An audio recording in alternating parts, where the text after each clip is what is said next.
right, welcome to another episode of Piecing It Together, the podcast where we take a look at a new movie and try to figure out what movies inspired it. And today on the show, it is actually the beginning of an entire week of episodes that I just recorded in Provo, Utah at the FilmQuest Film Festival. I was invited by Jonathan Martin and the whole team there at FilmQuest to come and record some episodes with some of the filmmakers on some of the films that were playing at the festival.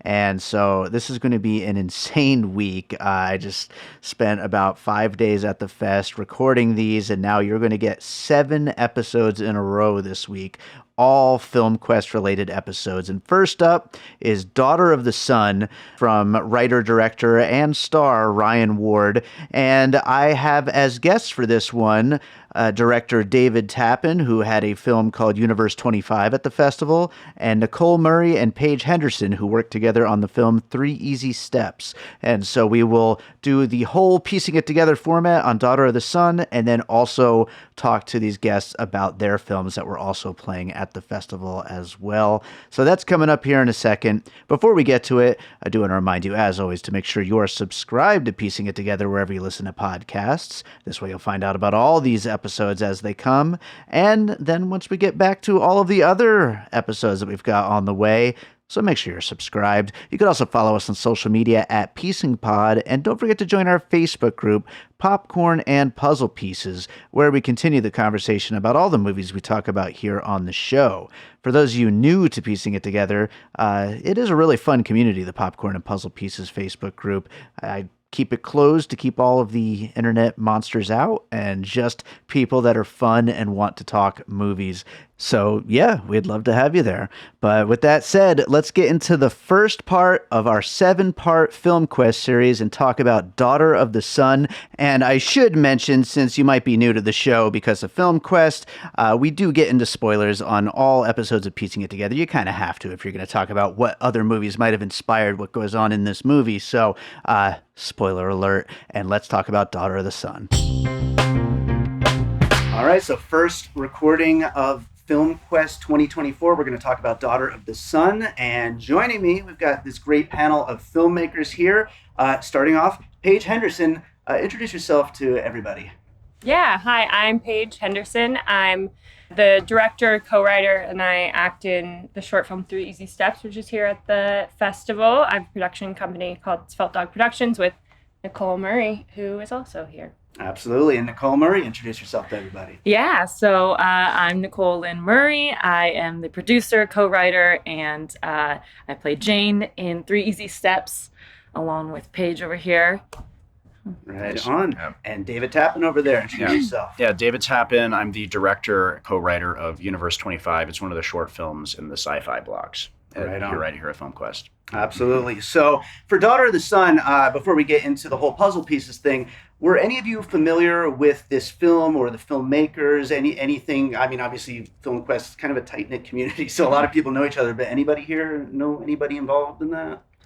Surprised to say no, to be honest. Yeah. Okay. And I knew nothing about it going in. Yeah. Really. Same. Yeah. This is my first FilmQuest. But I knew nothing about this project going into it. So I was pleasantly surprised. Yeah. Absolutely. And there's like a lot of mystery around the movie. I mean, everything from the poster to like the synopsis, it kind of lets you know a little bit, but it's definitely a discovery kind of movie. A lot of vibes going on with this thing. So big there's vibe film, it's a heavy vibe film for sure. So with that said, we'll get into everything that kind of makes this movie tick along the way, but let's start getting into the puzzle pieces. And I felt like the one for me personally to kick this thing off is Jeff Nichols' Midnight Special, which I don't know if you guys have seen, but it's a movie starring Michael Shannon and his son, who may or may not have some kind of superpower, and they're on the run from the authorities, and nobody knows for sure what is up with this kid, but his dad is sure his kid has something going on. He just doesn't exactly know what.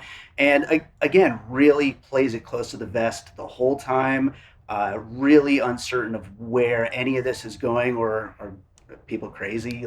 What's going on here? Yeah. And it's a great movie. I mean, Jeff Nichols, one of the most interesting filmmakers around these past 10, 15 years, and a really interesting take on the kind of people with powers thing, which has taken over filmmaking the last 15 years.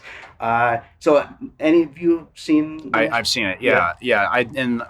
I'm a big Jeff Nichols fan, and I was thinking Mud as well. That's not my official submission for the puzzle piece, but sure. But yeah, the vibes from his work, I feel like I can see that coming into this. So that's a good puzzle piece. For right on. And we were kind of talking before we hit record about the 70s vibes, and like Jeff Nichols, I think hugely inspired by that era of filmmaking. So, but Paige, let's go to your first one. Yeah, my first one is the Florida Project. Okay. I feel like, just location-wise, immediately the like motels kind of made me think of it, but it's more just that feeling of the like kind of softness and the like discovery through the child of their parent who, for whatever reason, is like an outsider or struggling to exist in our society as it is structured and everything. And so kind of that like child like lens looking at a very traumatic, serious, adult relationship and kind of how that evolves along the way. I think that's a great one, actually, and one that I hadn't thought of, but like when you think of the Florida Project and like the whole hidden homeless idea of that movie, these people that they end up like coming across, and that when things kind of go south for everybody towards the end of this movie, what's going on with all of them? You know what I mean? Yeah. Where are they living? Where is their life? Where is their future? They're just kind of out there. And that's definitely something that's being explored, I think, with the Florida Project. So that's a really interesting one there. Yeah. I didn't think of that. That's a good one. Yeah. The people living on the fringe of society, and that like story told from the child's sort of perspective in a way. Yeah. This like feeling of this innocence, like both being lost, but also being like held up as well by the parents as much as they can, like grasping at it, in a way that children living in like more traditional structures might also not experience that freedom of being a child as much as they also are losing their innocence along the way. It's kind of like, I think you could also look at it from the parent point of view too. The parent in the Florida Project could be argued as a terrible parent, but like they're just doing the best they can. And same here in Daughter of the Sun. This guy is just working these odd jobs. He's living in motels, but he's just moving around a lot. He's just trying to keep her safe. So trying to maintain innocence. Also, it feels like in both films. Where it's like there's a bit of like, hey, don't pay attention to the hard reality that's happening here. Absolutely. I was wondering that about even just like some of the structure of Daughter of the Sun, of like it felt like summertime a lot, and it felt like when you're a kid in summer and those days just like extend on, and there's like that very like golden summer feeling. I felt it like it had a very coming of age vibe. Now it just goes too fast. Now it goes way too fast. But, Nicole, what do you got for your first one? Okay, so this on the other side is Interstellar, because of the father-daughter relationship being so strong, and there's this like very expansive kind of otherworldliness to both films. They both look to the sky a lot, and there's this intense theme that the father will do anything for the daughter and like get back to the daughter no matter what. I know. Even when they're, dimensions apart, or can I give any spoilers? We're spoiling away. Okay. You got to watch the movie to listen to piecing it together. Watch the movie. Yes. Okay. Whether they're dimensions apart or they, a daughter's drowning in a lake. Sure. Yeah. But and we got cornfields.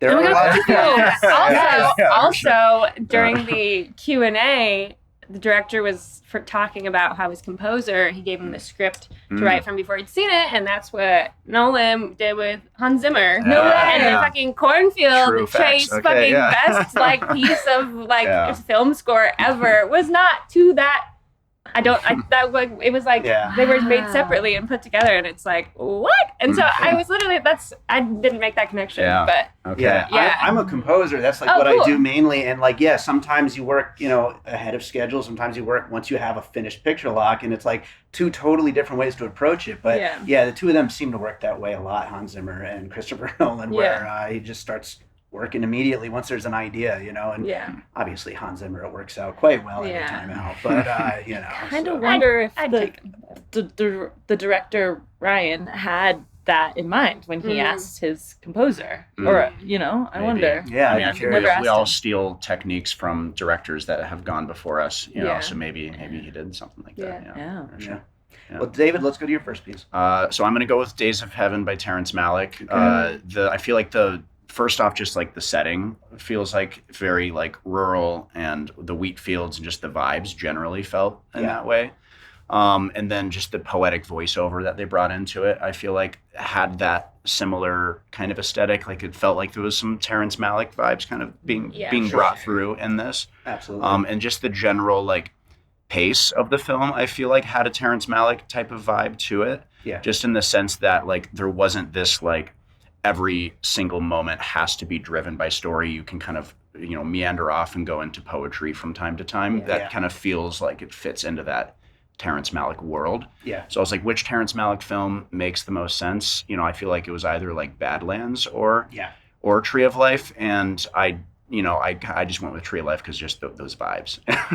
Well, Badlands was the one that I was going to go with. Oh, no. If I did, absolutely. And said perfectly. This definitely has that same kind of a feel as a Malick thing. And I said in my Letterboxd review, I said that this is like a Malick through the lens of superhero origin story, and it's like, it's definitely combining those two things, which I might as well transition to my next piece then, which would be Logan, the Wolverine story. We both have that. We just told each other that on the way home. We were like, damn it.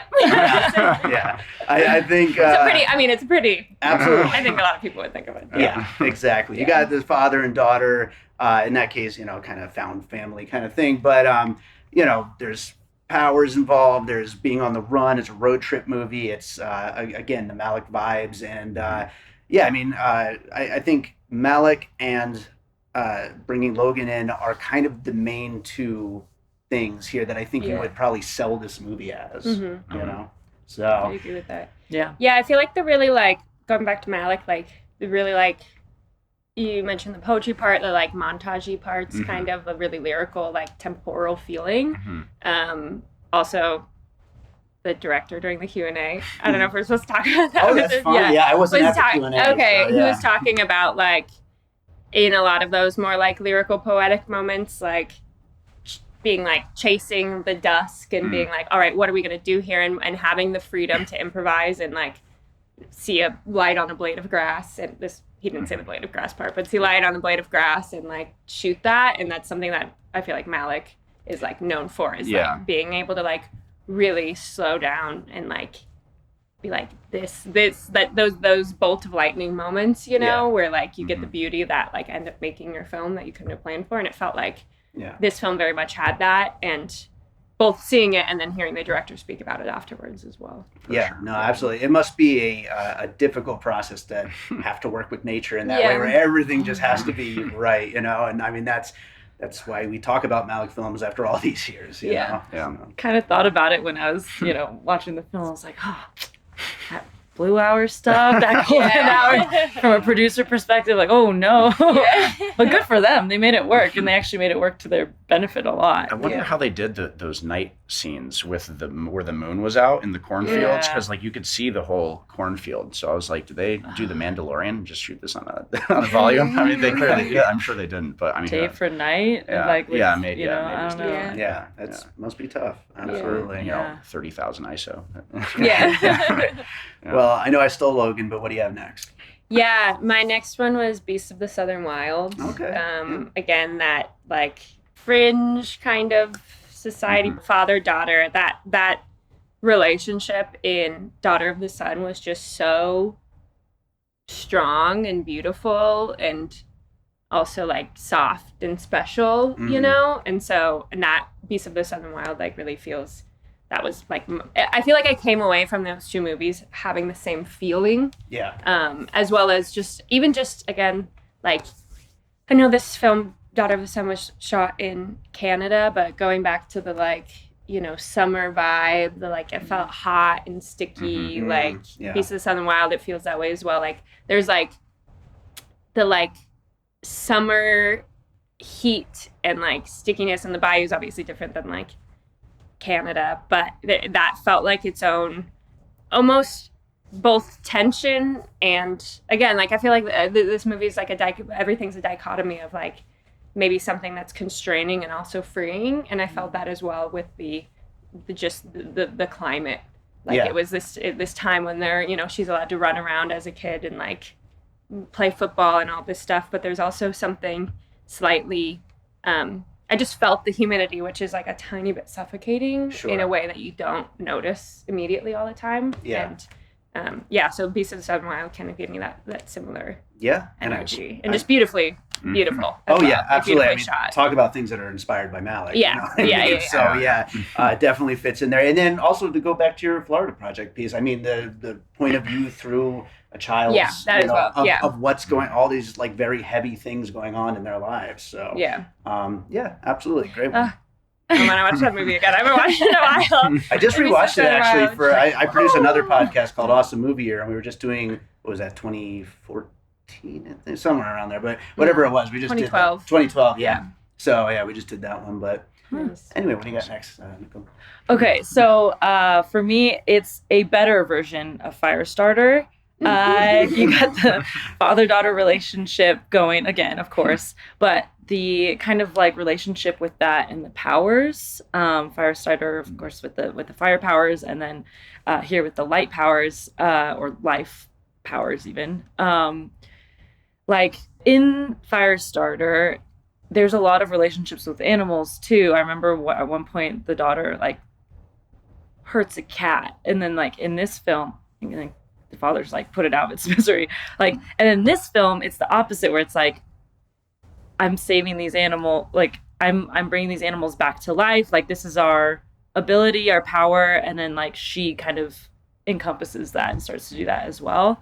And then also just the struggle of having this thing that makes them special, that people want them for. And then like the relationship that they have with that. And a lot of like, you feel a lot of the father's like guilt, grief, shame surrounding like the fact that they have this that they just have to deal with, and he can only keep her as safe as he can. Like, it's all up to him to keep her safe. Yeah.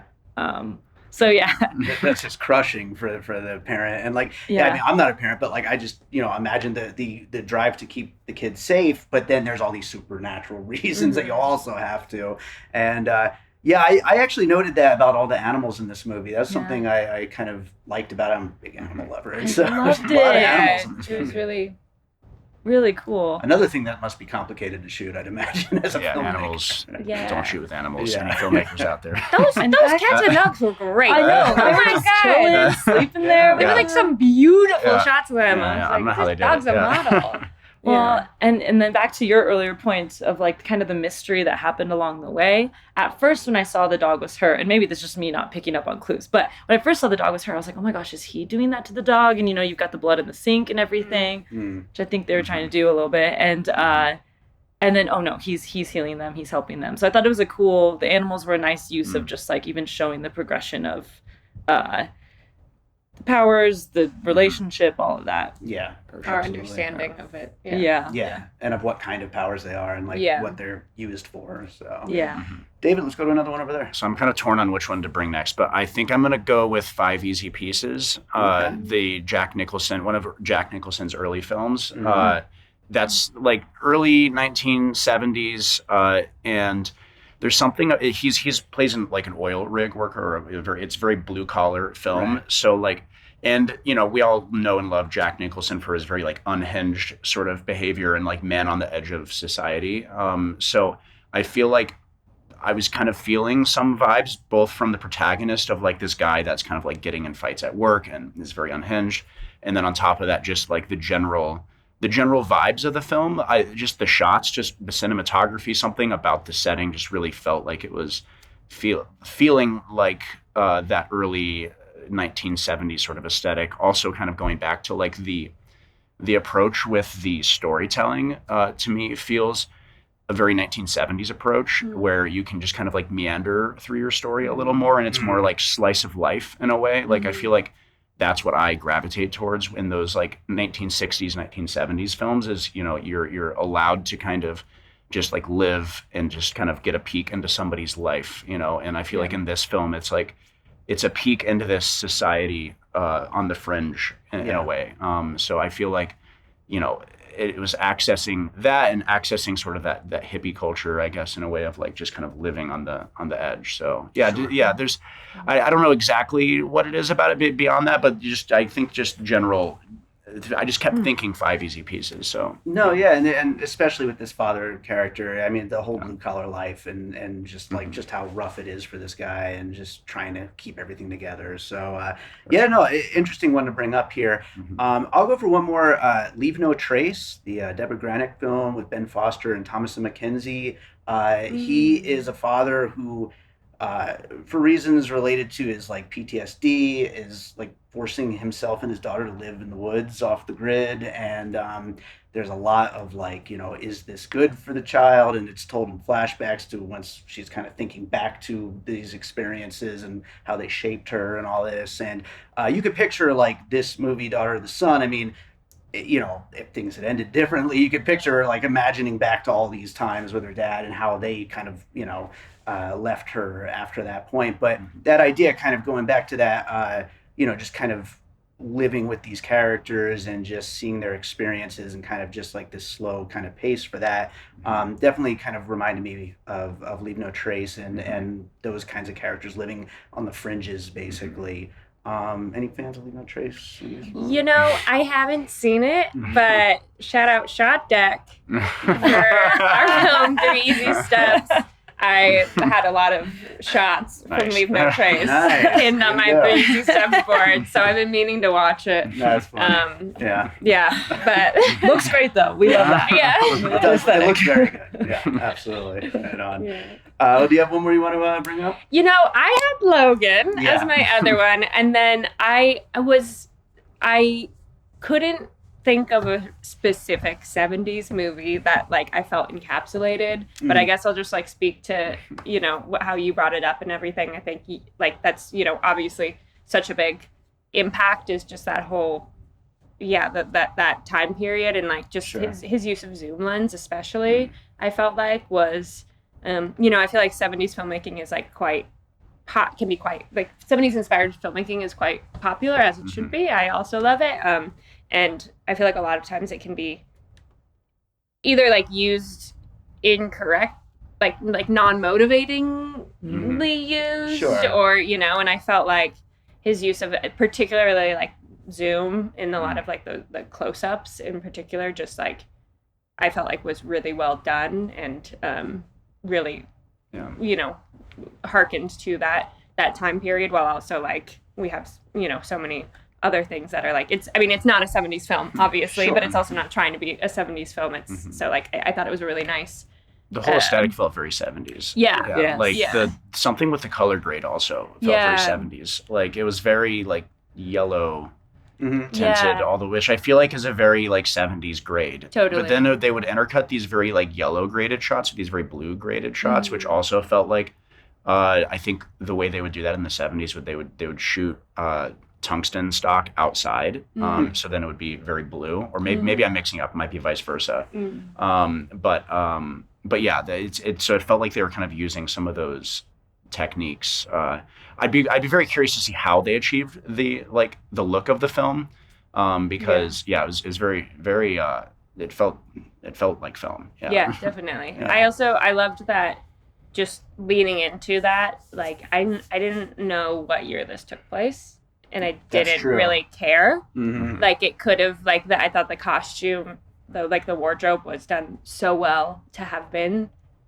It could have been in the 70s for the 70s inspired film. It could be right now because we didn't have any cell phones, but we also like are with people who maybe wouldn't have and I felt like that really lent itself to like so much of the film worked together to that was like the poetic. It just like lent itself to that poetic, lyrical, kind of like atemporal. We're like moving in a linear fashion, but not really. Like what we're experiencing doesn't feel that way. It's more like a poem than a narrative in some ways. And that they still hit like major narrative beats, but but between those beats, it's like you're allowed to be poetic. Yeah. So it's like, so which is very 70s kind of thing to do. Totally. Yeah. And it's important to like have a reason for doing those kinds of things, making those choices. Yeah. And I feel like this film, absolutely, the director knows a reason for that before actually setting out to try to accomplish it. Yeah, for sure. Yeah. Felt very intentional. Yeah. So, Nicole, one more from you? Yeah. So, I know I was trying to, I really noticed the color and loved the color and was like really trying to find a piece that like was the inspiration for that. It was very difficult for me to figure out, but I'm almost wondering if like Secondhand Lions has kind of like that like golden that look. That's what I kind of thought of, and like the cornfields and this like summery child, growing up with this like misfit family, and I didn't do a direct comparison. Obviously, I don't have stills from Daughter of the Sun, but I kind of felt like that was maybe one of the most that like caught me a little bit. It also has that kind of like 70-ish vibe a little bit. Yeah. Farm life. Nice. And then I was just also like trying to figure out what would be a good comparison for like the cult aspect, the culty aspect. And most I could think of were just so depressing. So, and this film isn't depressing. I mean, there's tough, sad moments, but it's not this level. So I couldn't quite think of a comparison for that. Yeah. Let's try. That is a tough one too, because I mean, these kids are just kind of like living out there, and they have this whole kind of structure. I almost thought of Ozarks, the TV series. I don't know though, but it's definitely a tough thing to kind of figure out, especially their particular dynamic. It's I haven't really seen exactly that. Have you seen Martha Marcy, May Marlene? Yeah. That's when you were talking, it made me think of that one. Obviously, it's a pretty depressing movie. But it's there's something about that made me. I think there's some connection. There's something that, like Sean Durkin type of. There's something softer about that cult movie than most cult movies we see.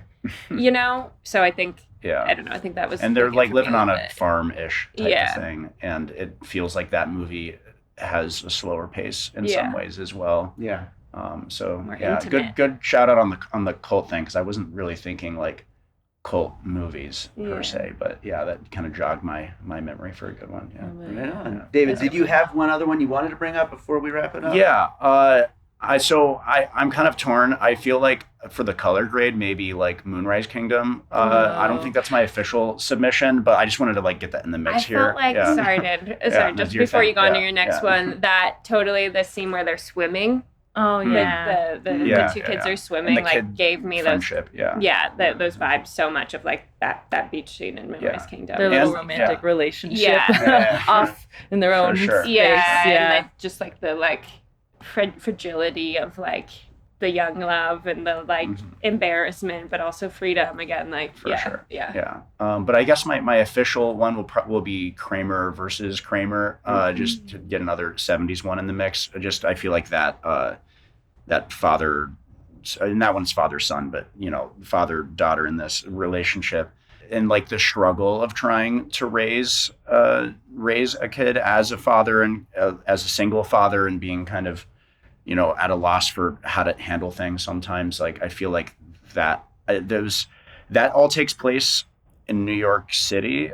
So I wasn't sure if I should bring it, just because like this is a very vibe film. So like that one vibe wise feels different, but as far as like energy goes of like just that relationship, I mean, you guys have brought up really good, father-daughter dynamics, but there's something about that one that like I feel like I I picked up on some sort of relationship dynamic with that. So Yeah. Well, they're puzzle pieces, right? They're not. They're supposed to be. You take chunks. Yeah. How do we do with the hopefully it puzzle? hopefully it doesn't cover the whole film with one film. Yeah. Otherwise, You're like, there's a little You just made that film again. these are all ideas and Yeah. themes and different things like that. So How's the absolutely. puzzle that we made? Is it good? I Do think you it's like looking it? quite well here. Most of it, Yeah. Like we said earlier, I mean, this is, superhero origin meets 70s meets Malick. Like, I mean, we're kind of getting a lot of that in here with these different things that we brought up here. So,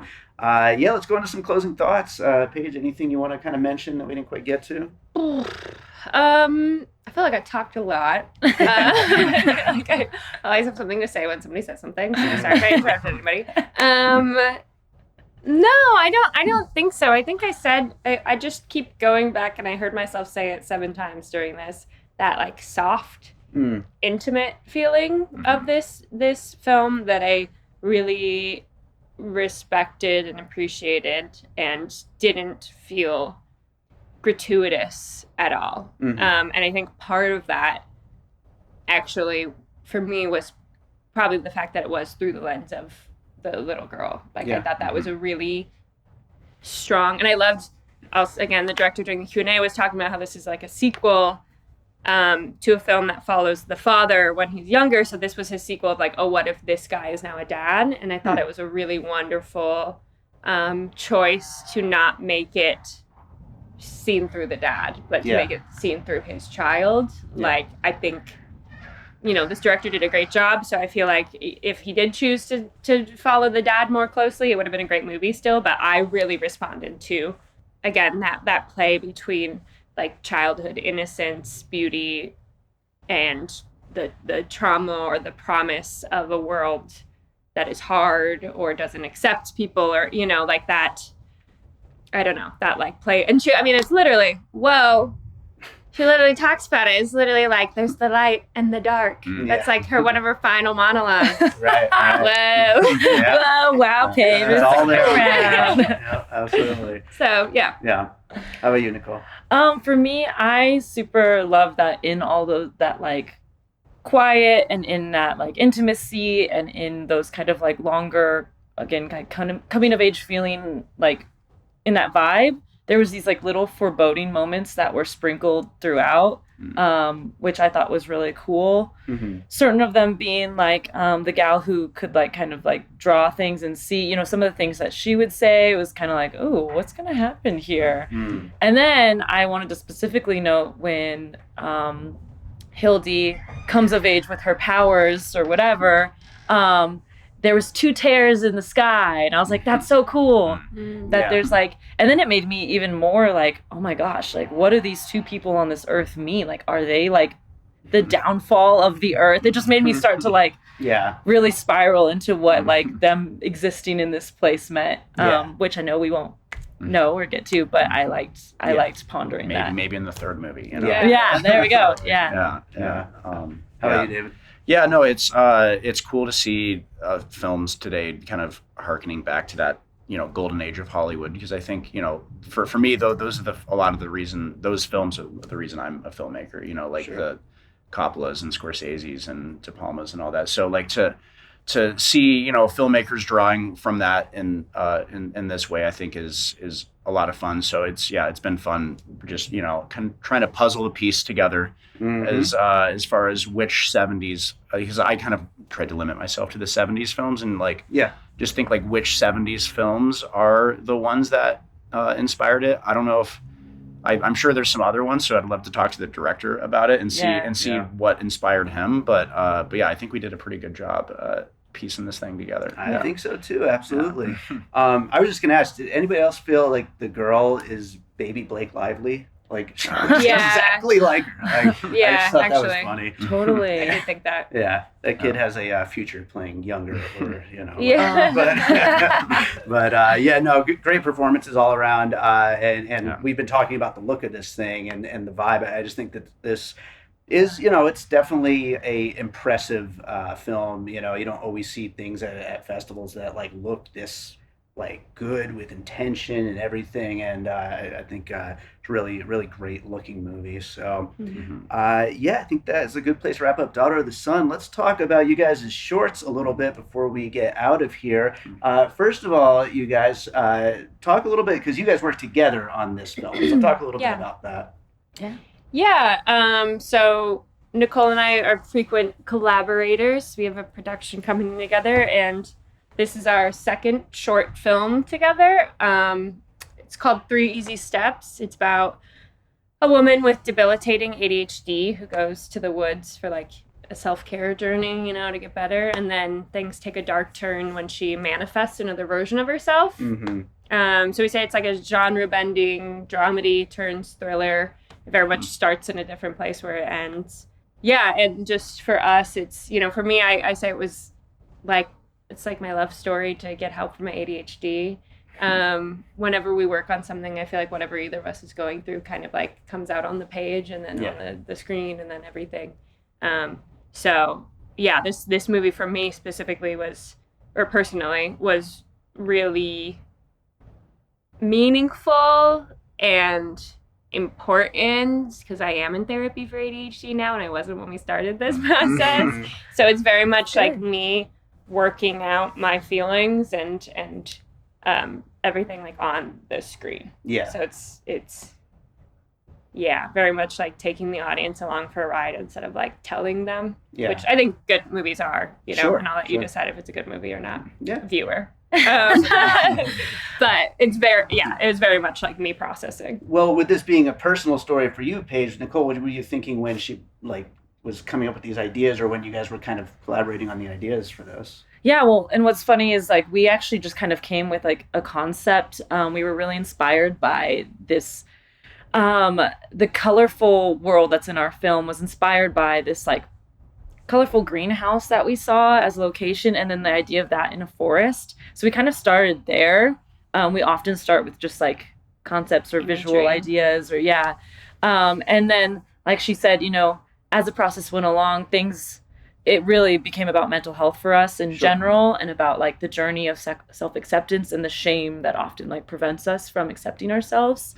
And then from that, it kind of specified a little more, especially through Paige's ADHD lens of like, there was a lot of these visual storytelling techniques you used, and a lot of like the score, and we had a lot of ADHD creatives on board to help us like bring all those things together in a way where it was a lot more tailored to ADHD specifically, but I hope that a lot of people can take the mental health journey from it for sure.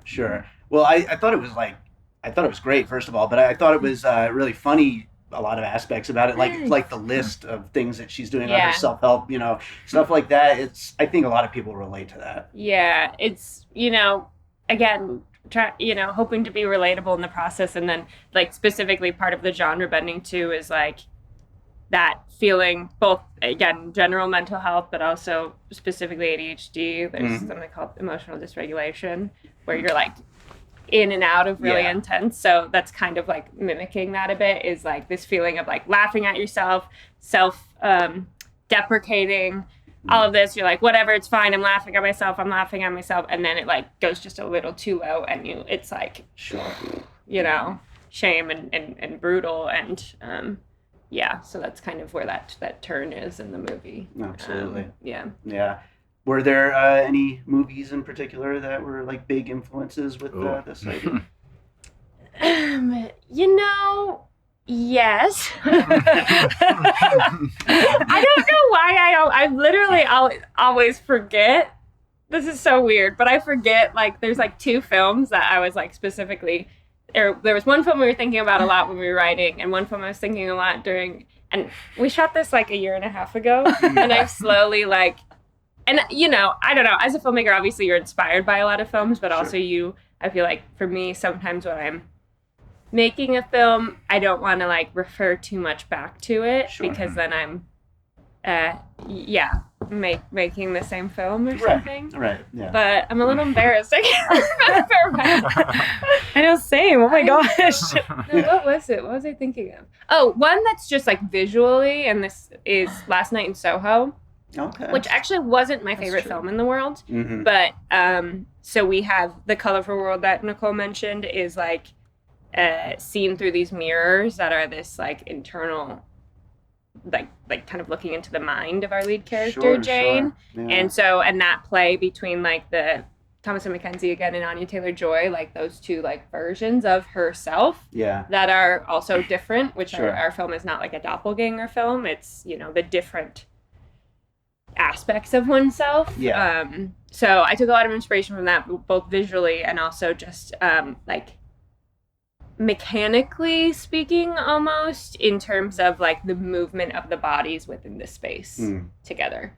And if I had more time and more budget, it would have been even more like, you know, again, I like that film. It was my favorite film in the world, but like that dance scene where they're moving in and out of like I would have you know done a little bit more like. And running through the forest with the mirrors must have been kind of tricky to figure out. You just reminded me. Yeah, tricky to figure out. The ritual.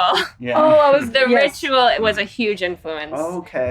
So that running through the forest. I love the chase scene in The Ritual is like one of my favorite chase scenes ever, because it's that you know, manifestation of his like trauma and grief and everything from his mind comes out, and then he's running through the forest, running through the mini mart where his, you know, friend was, I don't know, but should I spoil The Ritual? Okay, trauma. You should watch The Ritual, especially to get to the end. The chase scene specifically was very much inspired by that, and also just the physical manifestation of the mind, kind of. And I just want to quickly say too, someone, you know, did mention yesterday, which was really nice, that our film reminded them of Midsommar, which it was intentional for us to think, for things to be in the daylight and for things to be like, it's not this scary, dark run through the forest. It's like right there in the daylight in her mind. That's one of my favorite movies. Oh my God, I'm so happy we found them. I'm so happy we remembered a couple of movies. It's funny, these influences, they're mostly to like the darker aspects of the film. I was trying to think of movies that deal with self-help in a kind of eye-rolling way, in a way, like, you know, and there was really kind of difficult. There's not a lot of, like, I was thinking of like Yes Man or Brittany Runs a Marathon, you know, but they're definitely different movies than You're Short, but like there's not really a lot of movies that I think deal with those specific things that people put themselves through for, you know, trying to self-improve, you know.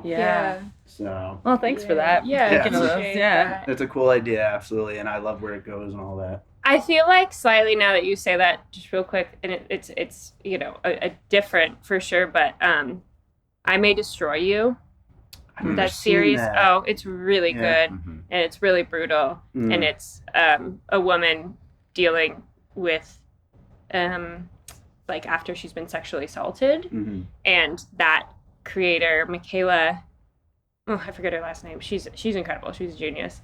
She's just so funny. Her first series, or her series before that, was called Chewing Gum, and it was just like so funny. And so it's this really intense theme, and this, you know, her grappling with her self-identity during this, you know, aftermath of everything. But it's like very funny because she's just a very funny person, and it's with all of her friends. So I had never thought of that as being an inspiration, but I think I was watching that around the same time, and highly recommend that series. Cool. It's really, really powerful, and just, Right on. Well, where can people find this short or the rest of your work? So we're still in the festival circuit. We're just kind of winding down. So right now the short's still just, you can watch it. I don't know when this is releasing. This will be out next week, actually. Okay. You can watch it on the EO platform, right? Yeah. For FilmQuest. Neoflix. And then, our production company is called Svelte Dog Productions, like Svelte, like a... How do you spell Svelte? Svelte, based on my dog, who's the logo, who you see at the end, the fat dog. Very cute. Perfect logo. It was great. So we're like SvelteDogProductions.com, and also on Instagram, Svelte Dog Prod. But and eventually we'll be releasing it online, so it just, will be a few months. Yeah. Right on. Well, thanks. Well, David, let's talk about your film. Tell Yeah. us a little about that and what kind of sparked this one. For sure. Mine's also a bit of a genre bender. So it's Universe 25 is the name of it. It's a sci-fi thriller. It's a little horror. It's a little character drama. It's also kind of, a thoughtful, like mood-driven piece that is a bit meditative. So if you liked the film that we're breaking down today, maybe you'll like a little bit of Universe 25. But the concept for it is it's about a psychological experiment where a woman is trapped in a room and she can't know anyone longer than 30 days. So it essentially asks that question, like, what would you do if you couldn't know anyone longer than 30 days? Would you allow yourself to fall in love? How could you find a meaningful existence when everything is transient? And in a way, it's a bit of a metaphor for life, where we know that logically, at least, that everything in our lives are transient, that they'll be taken from us at some point. But what this film, or what our film tried to do, was put that front and center and make that a guarantee. We're like, okay, hey, this person that's coming into your life is going to be gone in 30 days. And how do you find joy in the transience of that? How do you find happiness in that moment when you know it's going to end, and you can't trick yourself into thinking that this isn't ending. Yeah. So like that's essentially where it was coming from. And, talking about, mental health and your guys' project, mine, I have a bit of anxiety and particularly anxiety around the future and things ending, so I'm very sad that FilmQuest is coming to an end. We're still going. This recording is almost done. Right? That's fair. Don't do it. So yeah, but yeah, it's so in a way, it's like for me, I found like the most peace from that, like the most shielding from that anxiety by finding just being present, being here in the moment, and that allows me to kind of escape all those thoughts. But in a way, this film was a stress test of that philosophy, being like, okay, what if your moment sucks? Right. How do you find happiness in any moment? And so that's sort of where our film is coming from. You asked about like inspiration. We get compared to like The Platform sometimes. That was the first thing that I thought of too. Yeah. I don't think we like went in with that consciously. I hadn't seen Severance before I made this, but now I've seen Severance, and I love Severance. It's like so my good. favorite show ever. It's like, I think they made, oh my God, I'm so excited. But I think that show was like made for me. So good. But like consciously, I think we went into it. We were talking last night about Denis Villeneuve, and that's a huge inspiration for us.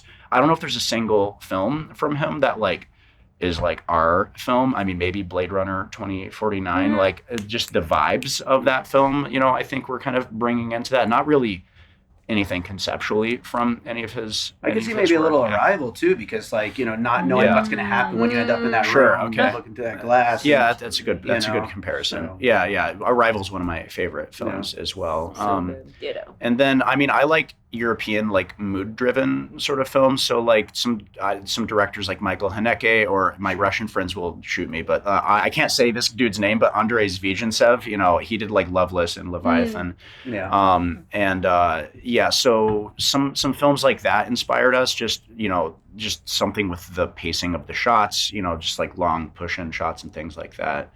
And then I'm also very inspired by mumblecore films, like the Duplass brothers. Sure. Are some of my favorite filmmakers. And just the use of improv. In our film, we did some improv in rehearsals, and you actually use that to rewrite the script, so we could channel our actors' voices through the dialogue more clearly, because as writers we can come up with stuff, but then like oftentimes it like comes out false in a way when it comes out of somebody's voice, and so reality can be messy, reality can be not planned. So like The Florida Project is one of my favorite films. I would consider that like a mumblecore film in a way, at least like neo mumblecore. So like those sorts of films really inspire me. So like what I'm inspired is to do is to merge mumblecore with genre films. Like I feel like that's what the 2020s are going to be about. Like I feel like the 2010s were about bringing mumblecore films into the mainstream in that like neo mumblecore A24 neon sort of aesthetic. Where like The Florida Project and Moonlight and all those films, like I feel like we're bringing that genre into the mainstream. Whereas like I feel like the 2020s are going to be what the 70s were for the 60s. Like the 60s, brought a new level of like improvisation and reality to films, whereas the 70s kind of brought all those into the gangster genre with like The Godfather and the thriller genre with like The French Connection. So I feel like now that the filmmakers of the 2010s have laid a foundation, I feel like we as genre filmmakers can use the tools that they've given us to lay in a new layer of realism to the performances and to the storytelling. So that's what excites me about making film. So and for sure. I feel like that's Daughter of the Sun. Going back to that. For sure. For sure. Yeah. Absolutely. Well, it's funny you were talking about the anxiety of the kind of premise of this movie. Like I was thinking about that, like this is almost like a worst case scenario of dating. Like, and it's been a long time since I've dated. I've been with my wife for 17 years now. And but like nowadays it just seems like it must feel a little hopeless. I don't know. I think that comes across. Speed dating, speed dating, but a horror film. Yeah, exactly. Speed dating, but a horror film. Yeah, for sure. So and it has to end. So exactly. It's gonna be a good thing. Speed dating. So I was gonna ask one other thing about the film because it is like a pretty big sci-fi concept. Like you brought up the platform. How much of that was like a set? How much of it was CGI to bring that to life? That was all a set. Wow. Yeah, that we had very talented DP Tommy DeGuano. He inspired us to bring that light strip into it. And then a very talented production designer, Joey Ostrander, who was the art director in It Follows, actually. And he designed that whole set for us. And as we were batting around the ideas of the set, we started with just like a rectangular room. But then we ended up bringing in, I was like, all right, Joey, like what are some interesting shapes we can do to like make this more of like, a Thunderdome, like arena, like these two people pitted against each other in this film. And he thought about beveling the corners and making, I don't even know how many sides of a shape that would be, but it's like it's like a very multi-dimensional room in a way, which kind of provides this like weird off-kilter aesthetic that like it was written as I don't want to give anything away, but as like a human living space, designed by someone who's never been in a human living space. And it's sort of written as this weird like IKEA set in a way that's sort of off kilter, which is great for a budget. And not that we bought all the IKEA furniture and kept them. Completely. Can I see the receipt? Yes. One day. But that worked into our budget because it's a very like weird, like cookie cutter set in a way, but like with a very like dark sort of vibe to it as well, like a sterile hospital sort of vibe as well. So yes, absolutely. Yeah. Well, where can people watch it? And where can people find the rest of your work? So you will have to wait a little while longer. We're also still winding down our festival run. I anticipate we'll be online sometime in spring or summer. But we will hopefully be coming to a city near you at some point. Yeah, we'll see how much longer we can squeeze this festival run out. Sure. But all the updates that we've been posting are on our Instagram. It's U25 the film. So just follow us there, and that's where you can stay up to date with where we will be. And then, keep an eye out because we will be going online hopefully sooner than later. So, yeah. Right on. So, yeah. Well, guys, thank you so much for doing the show. Hopefully you have a great rest of your film quest, and hopefully we'll get you back on another Piecing It Together sometime. Sure, super fun. Thanks. Thank you. Thanks. It's great. All right, so I hope you enjoyed that conversation about Daughter of the Sun. Thank you so much to David Tappan for joining me and to Nicole Murray and Paige Henderson for joining me. Also, congratulations to David Tappan. His film Universe 25 was awarded Best Sci-Fi Short. So congratulations to him. And we got a lot more FilmQuest coverage coming up throughout the week, so make sure you are subscribed. We're talking to a whole lot more filmmakers about a bunch of great movies, so that is all coming up. So thank you so much for listening. Make sure you're subscribed. You could also follow us on social media at Piecing Pod. Join the Facebook group Popcorn and Puzzle Pieces. And if you're ever interested in joining me for an episode of Piecing It Together, I'm always looking for new guests for the show. So if you are a filmmaker or just a film lover and you like our whole format of talking about a movie through the lens of what other movies might have inspired it, get in touch. We'll get you on an episode. So with that said, I always close these episodes out with a piece of my music. And what should I play for this one? I'm going to go with a track called Signals from my last full-length album, More Content. This feels like it'll fit pretty well in the kind of vibe of Daughter of the Sun. So let's go with that, and we will be back with more Piecing It Together tomorrow.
An All Points West production, produced by David Rosen in Las Vegas.